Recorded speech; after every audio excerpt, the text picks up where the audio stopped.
Malini Aba. Good morning, Your Honor. Your car's been towed. Yes. Back in December, I took my daughter to an appointment, and they had like an emergency, like a meeting, and I paid for the meter for like an hour and a half, I think, and I literally was there for like 4 hours. Is there anything else you want to tell me? I'm not working right now, and I'm gonna start working in June, and I haven't been able to pay the tickets. All right. Just let me say this to you, okay? You explained one parking ticket, and I know that you had put money in the meter, and you had enough money in the meter to park until 9:37 in the morning on December 18th. They issued you a ticket at 10 o'clock, at 10:07. So you were there a half hour after that. That's one ticket, and I understand that. If that was the only ticket that you have, I understand that. But what you didn't tell me was that you had 11 other tickets. You got the tickets, you didn't pay them, you said, forget it, you know, nothing's going to happen. Next thing you know, your car got towed. Right. When did the car get towed? December, I'm not sure. I think it was last December? Yes. And the car is still in the tow company? I believe so, yeah. Do you know the expenses that you are incurring? Yes. Why did it take you so long to come here today?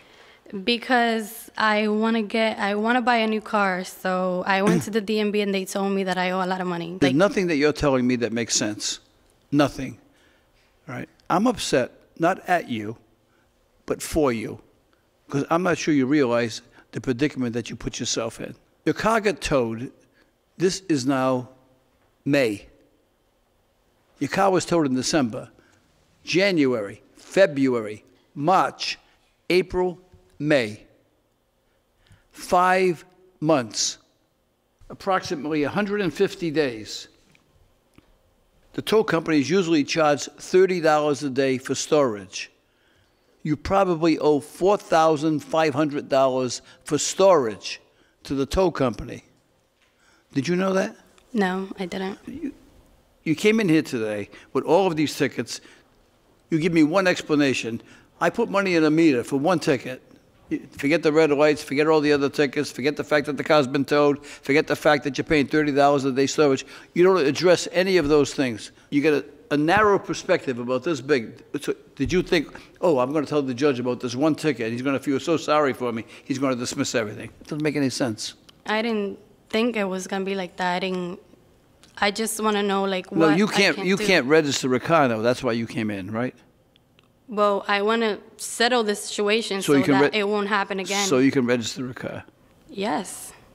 What can you afford? I want to see if I can at least do like half of it. I don't have any money right now, but I'm willing to go on a payment plan and hopefully pay it when I start working in June. I already have a job. The training doesn't start till June, so. Yeah. You have any children? Yes. How many? Just one. How old? She's 1 year and 6 months. What's her name? Mia. I'm going to help you get a new start. But promise yourself, don't promise me, promise yourself you're going to be more responsible in the future. I will. Particularly when it comes to this. I mean, these are not crimes of moral turpitude. You know, this is just pure negligence. Makes absolutely no sense what you did, just abandoning the car. So I can't let you go scot-free. But it's not going to serve any useful purpose for me to fine you something that you can't pay because you're not going to do it. Because whatever I say to you today, you say, okay, I'll try, and you're not going to be able to do it. So I'm going to do what I think makes sense, okay? I'm going to fine you $100. Okay. How much time do you need to pay it? At least 2 weeks. All right. I'm going to give you a month. Okay. Thank you. Okay. And if you can't pay it, we're not changing our phone number. Be sure to call. Okay. I understand that maybe you won't be able to do that in a month. You hear? So if you can't, call up and say, I need more time. Okay. You promise to do that? Yes. You're going to keep this promise? Yes, I am. All right. Think of your little daughter, okay? All right. Good luck. All right. Thank you, sir. We have all heard the expression, don't bury your head in the sand. It refers to the common but mistaken belief that ostriches bury their heads in the sand when frightened to avoid being seen. Avoiding a problem, hoping that it will eventually go away on its own, only prolongs the inevitable. I promised this young lady that I would help her get a new start. I hope she uses this opportunity to lift her head out of the sand and learn how to deal with small issues before they become big problems.